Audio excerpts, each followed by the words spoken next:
এই যে আপু, আমার কাগজগুলো আর টাকাগুলো পড়ে গেছে, একটু উঠিয়ে দিবেন। আমি তো পঙ্গু, উঠাতে পারতেছি না। আচ্ছা ঠিক আছে, আমি উঠিয়ে দিচ্ছি, টেনশন করবেন না।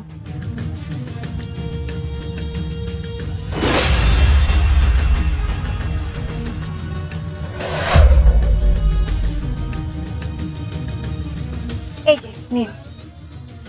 থ্যাংক ইউ আপু। Thank you.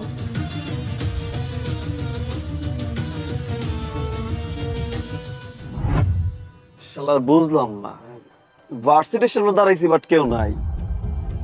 পকেট তো টাকা ঠিকই আছে, কিন্তু কোনো পাখি পাইতাছি না। যাক গা, যেমন হোক একটা ম্যানেজ করতে হবে সন্ধ্যার আগে। টাকা পয়সা যত লাগুক নিয়ে বাসায় লয়ে যাবো।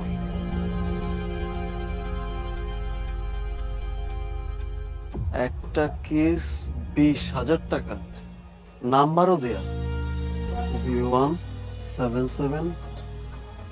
হায় শালা, এত মেঘ না যেতে বৃষ্টি, একটা কেস 20,000 টাকা, তার মানে সবকিছুই সম্ভব।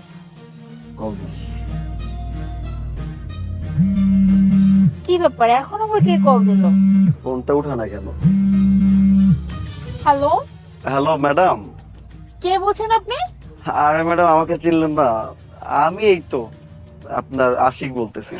What rubbish! এই, আপনি কাকে কল করেছেন আপনি জানেন? আরে ম্যাডাম, বকছেন কেন? আপনি তো লিখে রেখেছেন একটা কিসের জন্য আপনি 20,000 টাকা দিবেন। আমি 20,000 না, আমি আপনাকে 1,00,000 টাকা দিব দরকার পড়লে, কিন্তু আপনাকে কিন্তু আমার লাগবে, বুঝছেন? What nonsense! এই আপনি কি বলতেছেন সবাই? একই তো আমি আপনাকে চিনি না জানি না, ফোন দিয়ে কি সব জাতা কথা বলতেছেন? আমি যাতা বলছি না, আপনি আপনার পিঠে কি লিখে রেখেছেন দেখেন তো একটু। পিঠে?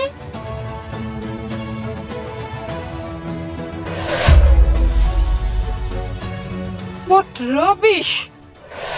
এই কাগজটা আমার পিঠে কে লাগালো? একটা কিস 20,000 টাকা? নট ব্যাড, জাস্ট একটা কিস দিতে পারি না, আর একটা কিস করে 20,000 টাকা যদি পাওয়া যায় ভালো না? হ্যালো? হ্যাঁ, এখন আপনি কি রাজি?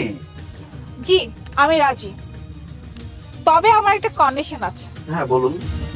কন্ডিশনটা হলো, এখানে লেখা ছিল একটা কিস 20,000 টাকা, বাট আমাকে এখন একটা কিসের জন্য 2,00,000 টাকা দিতে হবে।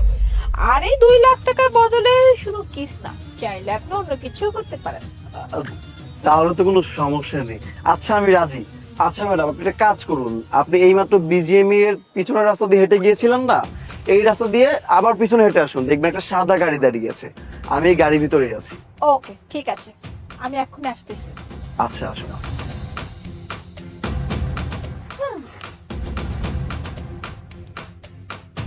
গাড়িতে গিয়ে বসি।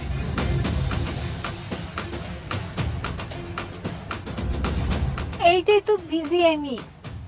হ্যাঁ, এইটা কথা তো বলছে, আর বললো একটা হোয়াইট কালার এলিয়ন গাড়ি। এইটাই তো হোয়াইট কালার এলিয়ন গাড়ি।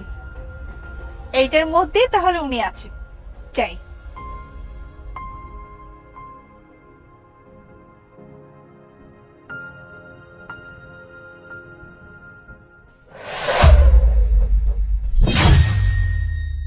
আরে তুমি এখানে?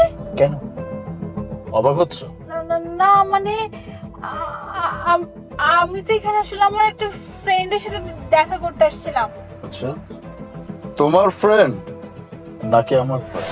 মানে মানে তুমি কি বলতে চাচ্ছ? বুঝতে পারতেছো না? কিচ্ছু বুঝতে পারতেছো না এখন? এইখানে তোমার সাথে যা কিছু হয়েছে সবকিছু আমি ঘটাইছি। যাক বাবা, আমার কাজ শেষ, আমি এখন যাই। কিরে, কাজ হয়ে গেছে? হ্যাঁ, তুমি একটা কাজ দিছো আর সেটা হবে না, দেখতে হবে না বোনটা কার। চল। অবাক হচ্ছে এসব শুনে, তাই না? যে মেয়েটার সাথে তোমার দেখা হয়েছিল সেটা আর কেউ না, আমার খালাতো বোন। আর যে ছেলেটা তোমাকে ফোন করে এখানে আসতে বলছে সেটা আমার ফ্রেন্ড। এই সব কিছু আমি নিজে ঘটাইছি। আরে পাড়া প্রতিবেশী পর্যন্ত তোমার চরিত্র নিয়ে কথা বলতো। উল্টা পাল্টা কথা আমার কানে বারবার আসছে, আমি বিশ্বাস করি নাই। কিন্তু যখন আমার বন্ধু, আমার বোন সবাই আমাকে বলছে, তখন তাদের কথা আমি ফেলতে পারিনি। এই জন্যই পুরো নাটকটা আমার সাজাইতে হয়েছে। আর এখন এখন তো আমার চোখের সামনে সবকিছু ক্লিয়ার, একদম পানির মতো ক্লিয়ার। তোমার বিবেকে একটু ভাবলো না? আলিফ শোনো, তো তো তোমাকে আমি বুঝিয়ে বলছি, মানে তুমি যে ব্যাপারটা জানো বা যে ব্যাপারটা নিয়ে ডিসকাশন করতেছো এটা আসলে সত্যি না। মানে হয়েছে কি, আমি তো বুঝতাম যেটা একটা প্র্যাঙ্ক, বুঝছো? আমি জাস্ট এখানে আসছি ওই মানুষটাকে ধরার জন্য, যে আসলে ওই মানুষটাকে আমার সাথে এই ধরনের কাজ কেন করলো এটা জানার জন্য এখানে আসছি আমি, আর কিচ্ছু না। কত নাটক করবি, হ্যাঁ?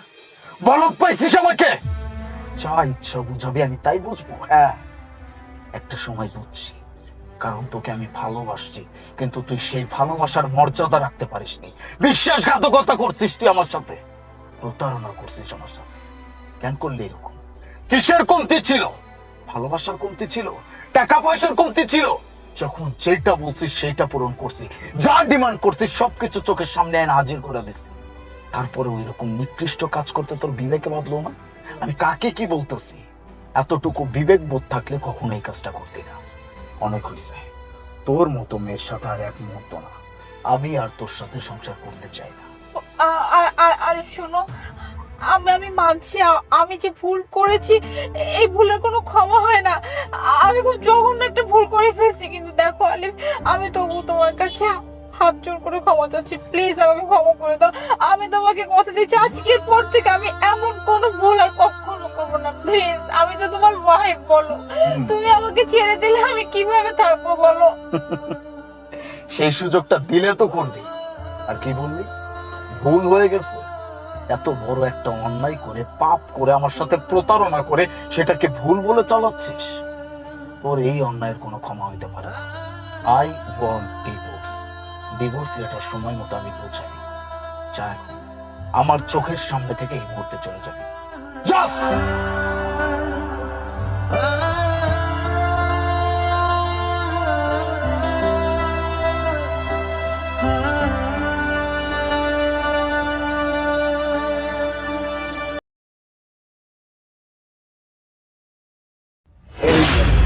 হেলমেটটা পরে নিন।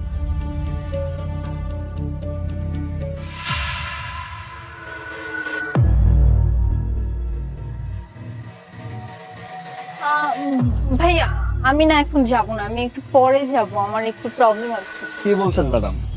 আমাকে ম্যানেজার সাহেব বলেছে আপনাকে নিয়ে যেতে, আর খুব স্ট্রিক্টলি বলেছে। এখন আপনাকে আমি রেখে চলে গেলে অফিসে আমার সঙ্গে ঝামেলা করবে। আপনি এক কাজ করুন, আপনার কষ্ট হলে আপনি উঠুন, আমি আপনাকে নিয়ে পৌঁছে দিই। ভাইয়া আপনি কেন বুঝতেছেন না? পার্সোনাল প্রবলেম, আর তাছাড়া আপনি বুঝবেনই বা কিভাবে? এটা গার্লস প্রবলেম ভাইয়া, আমি বাইকে উঠতে পারবো না। আপনি চলে যান, আমি অন্য কিছু নিয়ে চলে আসবো। ও আচ্ছা আচ্ছা, ঠিক আছে, তাহলে আপনি অন্য কোনো ওয়েতে যান। কিন্তু ম্যাডাম একটু কষ্ট করে ম্যানেজার সাহেবকে আপনি অবশ্যই ইনফর্ম করে দিবেন, না হলে দেখা যাবে শুধু শুধু আমার সঙ্গে ঝামেলা করবে। আমি তাহলে যাচ্ছি, আর যেহেতু আপনার সমস্যা, একটু সেফলি আসবেন আর টাইমলি অফিস চলে আসবেন। ওকে ভাইয়া, টেনশন করবেন না, আপনি চলে যান, আমি চলে আসবো অটো।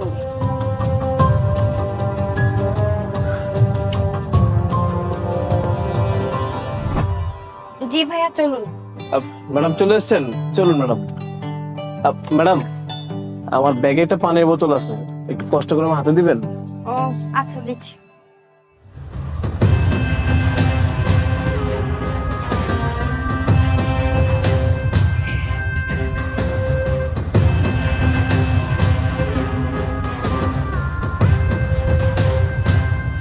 এই যে ভাই। থ্যাংক ইউ ম্যাডাম, উঠে পড়ুন। আচ্ছা ভাইয়া, যদি কিছু না মনে করেন একটা কথা জিজ্ঞেস করি। জি ম্যাডাম বলুন না। আপনি মাসে কত টাকা ইনকাম করেন? এই তো ম্যাডাম হবে 10-12 হাজার টাকার মতো। ও আচ্ছা আচ্ছা, আপনার কাছে কখনো 50,000, 1 লাখ টাকা এরকম সাথে থাকে? না না ম্যাডাম, সাথে আমার এত টাকা কোথা থেকে আসবে? আমি তো এত টাকা দেখেছিলাম আজ থেকে কয়েক বছর আগে। এখন সময়টা খারাপ যাচ্ছে, সময় ভালো হলে আবার হয়তো টাকা হবে। আপনি উঠে বলুন না ম্যাডাম। ভাইয়া আমি তো একটা ভুল করে ফেলেছি, আমার ফাইলটাই আমি বাসায় রেখে আসছি। আপনি এক কাজ করুন, আপনি চলে যান, আমি একটা পাঠাও কল দিয়ে চলে আসছি। ঠিক আছে ম্যাডাম। আচ্ছা ঠিক আছে, যান।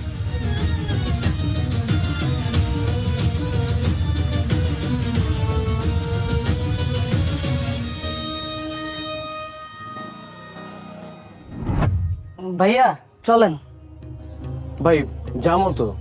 আচ্ছা ভাই দেখেন তো, এই ফোনটা আমি রাস্তায় পাইছিলাম, তাই ভাবতেছি ফোনটা বেচা দিই, কোনো টাকাও পাবো, আর জিনিসটা পাইছি, জিনিসটা বেচে ফেললে আমার লোকে ভালো হয়। আর যদি আপনি না নেন তাহলে এটা আমি পুলিশের কাছে জমা দিয়ে দেবো। দেখেন তো ভাই, আপনি কিনবেন কিনা এটা? আরে বাপরে, এটা তো প্রায় 1.5 লাখ টাকার মোবাইল। ভাই কত হইলে দিবেন? বেশি না ভাই, আপনি 10-15 হাজার টাকা দিন তাইলে চলবো। 10-15 হাজার টাকা? এত দামি ফোন কম দামে দিয়ে দিতেছে? থাক ভাই, লাগবো না ভাই, আপনি এটা পুলিশের কাছে দিয়ে দিন।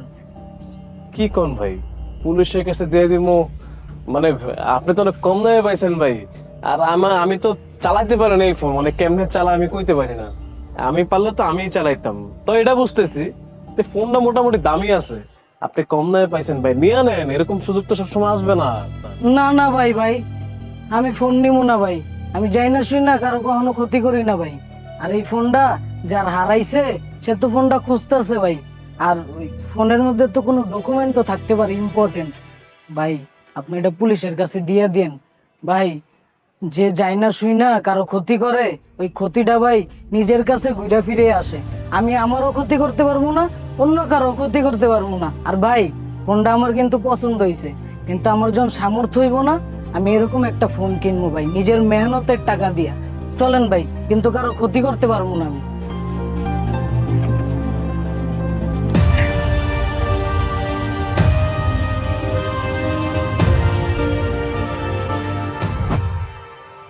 স্যার, নর্মালি তো ইন্টারভিউ বোর্ডে একজন একজন করে ডাকা হয়, কিন্তু আপনি আমাদের 3 জনকে একসাথে ডাকলেন, বুঝতে পারলাম না ব্যাপারটা।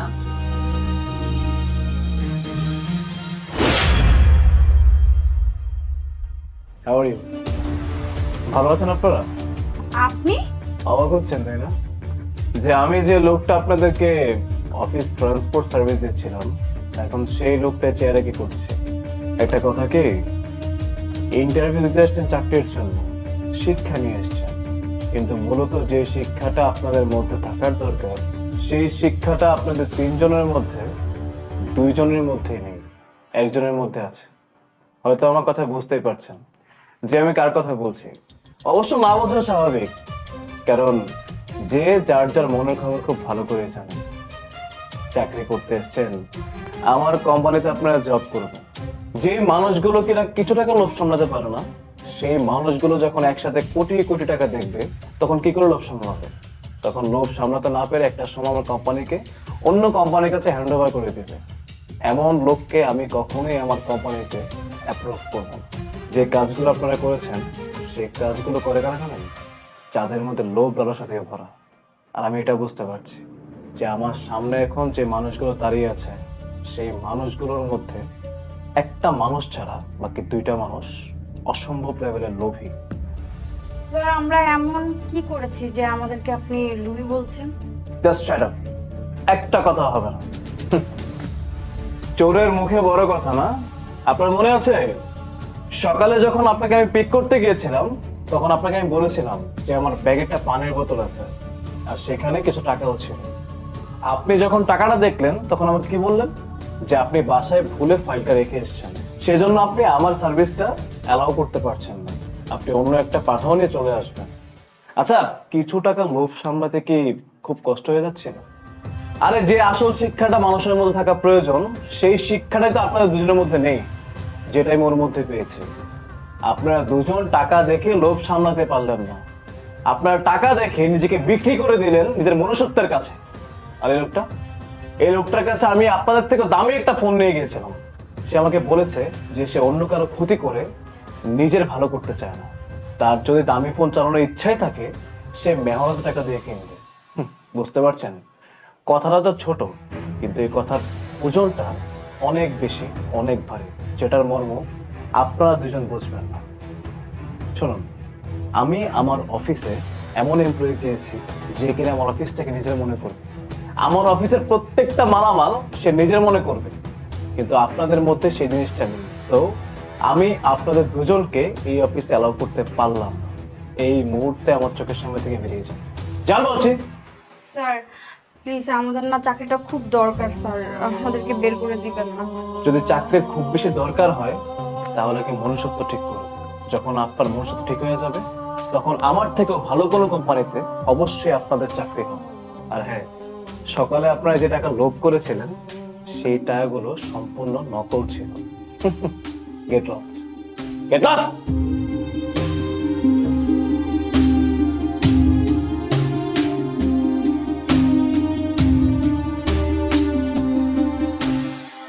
আর আপনি, আপনার মনুষ্যত্ব আমাকে সত্যি অবাক করেছে। আমি এমন একটা এমপ্লয়ি আমার অফিস চেয়েছিলাম। আমি আজকে অনেক হ্যাপি যে আমি যেমন এমপ্লয়ি চেয়েছিলাম আমি তেমনটা পেয়েছি। আসলে ওনাদের দুজনকে দেখে আমার মনে হয়েছিল যে হয়তো এই জেনারেশনে ভালো মানুষ পাওয়াটা খুব কষ্ট, কিন্তু আপনাকে দেখার পর আমার সেই চিন্তাটা চেঞ্জ হয়েছে। আপনি কালকে জয়েন করুন। আর হ্যাঁ, অবশ্যই অফিসটাকে নিজের মনে করে কাজ করবেন।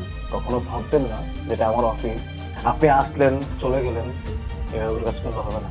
সবসময় যে মনুষ্যত্বকে শক্ত রাখবেন, ঠিক আছে? জি স্যার, আমি সর্বোচ্চ চেষ্টা করব স্যার। আর এই অফিসটাকে আমি আমার নিজের মতো করে গুছিয়ে রাখবো স্যার। আর স্যার, টাকার জন্য আমি আমার সততাকে বিক্রি করবো না কখনো। স্যার, আপনাকে থ্যাংক ইউ স্যার আমাকে চাকরিটা দেওয়ার জন্য। Best of. Thank you sir আমাকে চাকরিটা দেওয়ার জন্য।